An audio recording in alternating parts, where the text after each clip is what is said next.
풀린 그림 찾기 아니에요. 여러분도 이 사진 속 주인공이 될 수 있습니다.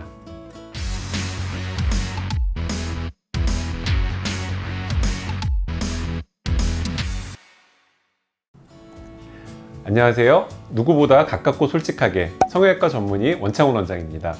오늘은 여러분들과 보톡스와 필러에 대해서 이야기를 나눠보려고 합니다. 솔직히 보톡스와 필러는 이렇게 유튜브나 다른 곳에서 접하기보다 가장 가깝게 접할 수 있는 부분은 유명 연예인들이 보톡스를 맞았다더라, 아니면 내 친구가 보톡스를 맞았는데 어떻다더라 하는 카더라 통신을 통해서 주로 접하시게 될 겁니다.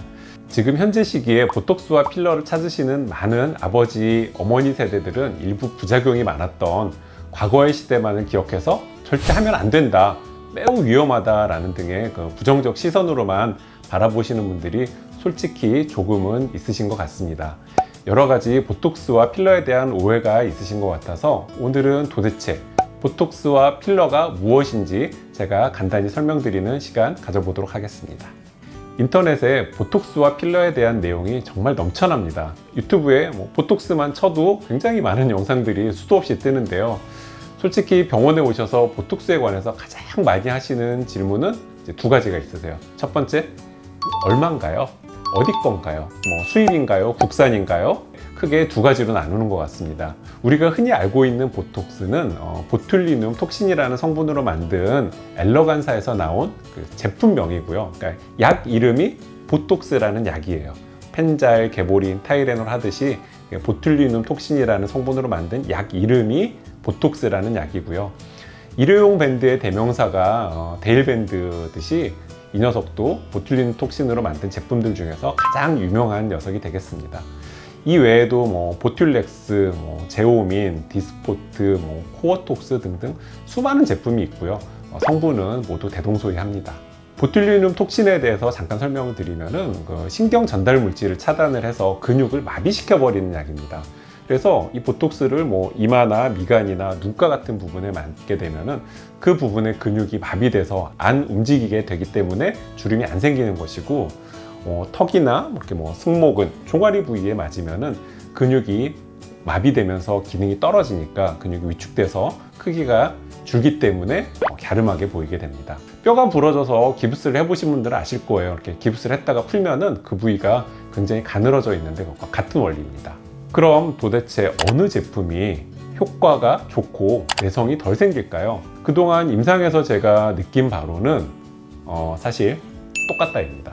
왜냐하면 제품들이 이름만 다를 뿐 성분은 같고 효과는 투여하는 약의 용량에 비례를 하는 것이지 약의 종류와는 상관이 없습니다. 그리고 그러니까 약을 많이 놔주면 효과가 좋고 약을 조금 놔주면 당연히 효과가 적은 그런 이치고요. 내성이라는 거는 주사를 맞는 주기와 관계가 있습니다.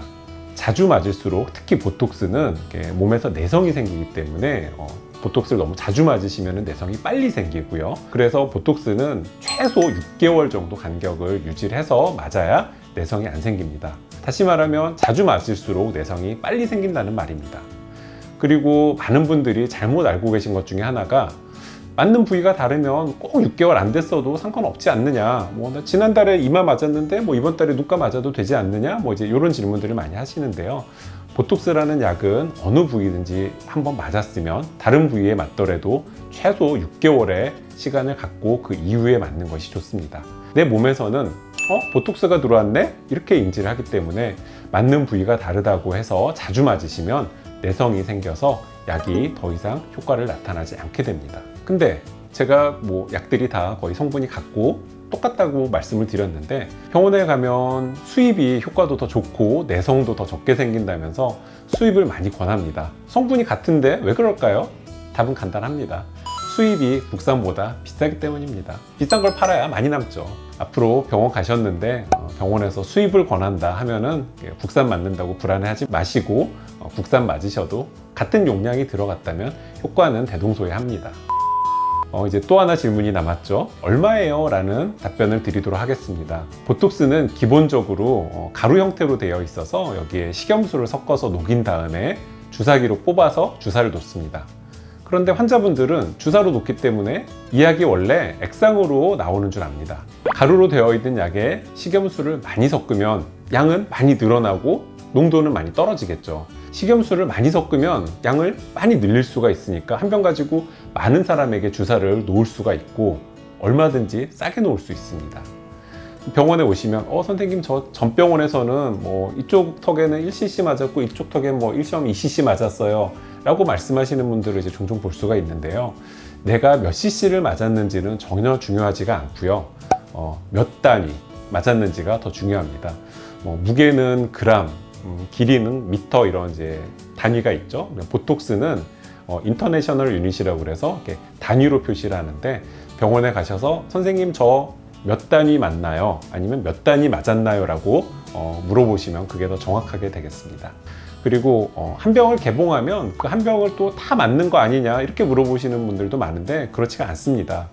보톡스는 보통 포장 단위가 50단위, 100단위, 200단위 이렇게 돼 있는데 한 사람에게 놓을 양이 20밖에 안 된다고 쳐볼게요.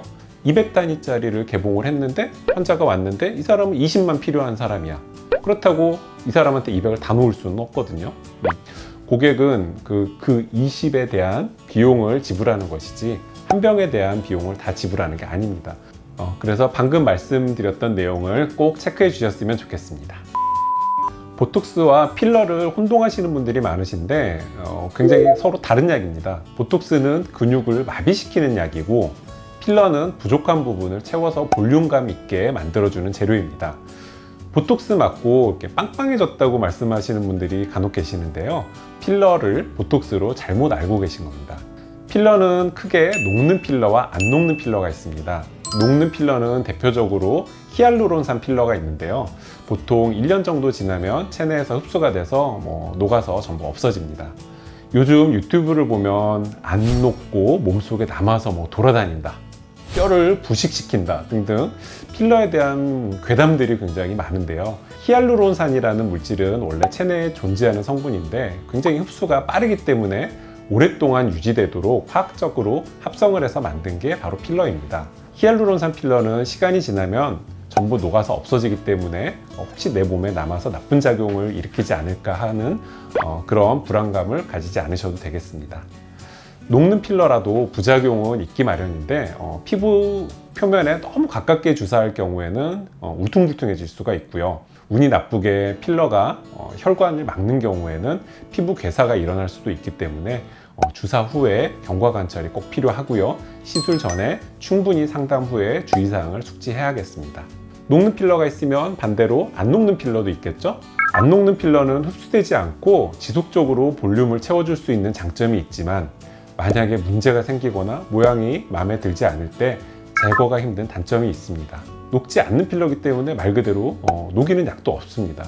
선생님 긁어내면 되지 않아요? 하고 물어보시는 분들도 많은데 조직 사이사이로 전부 스며들어가 버리기 때문에 일부 제거를 한다고 해도 100% 제거는 사실상 불가능에 가깝습니다. 저는 개인적으로 안 녹는 필러를 굉장히 좀 싫어하고 절대 쓰지 않습니다.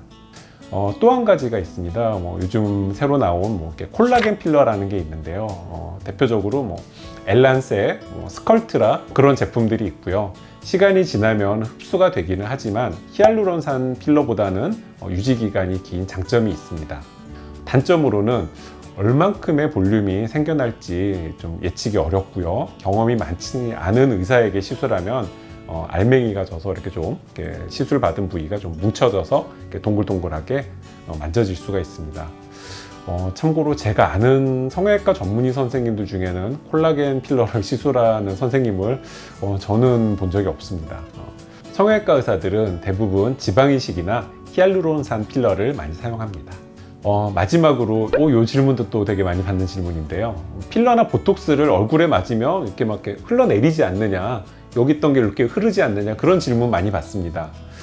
감기 걸려서 엉덩이에 주사 맞아 보신 적 있으시죠? 엉덩이에 주사 맞을 때 다리로 흐를까봐 걱정하시는 분은 제가 여태껏 한 번도 못 봤습니다.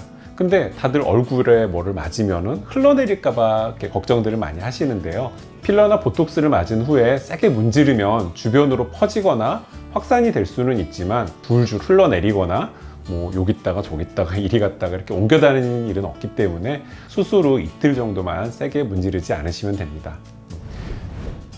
지금까지 보톡스와 필러에 대해서 설명드렸습니다. 오늘 설명드렸던 부분에 대해서 궁금하신 사항이 있으시다면 언제든지 저희 유튜브 채널에 댓글로 문의해 주세요. 저희가 확인 후에 성심성의껏 답변 드리도록 하겠습니다. 오늘 영상도 함께 해주셔서 너무 감사드리고 저희 채널 구독, 좋아요, 알림 설정 잊지 말고 눌러주세요. 지금까지 모차르트 성형외과 전문의 원창훈이었습니다. 시청해주셔서 감사합니다.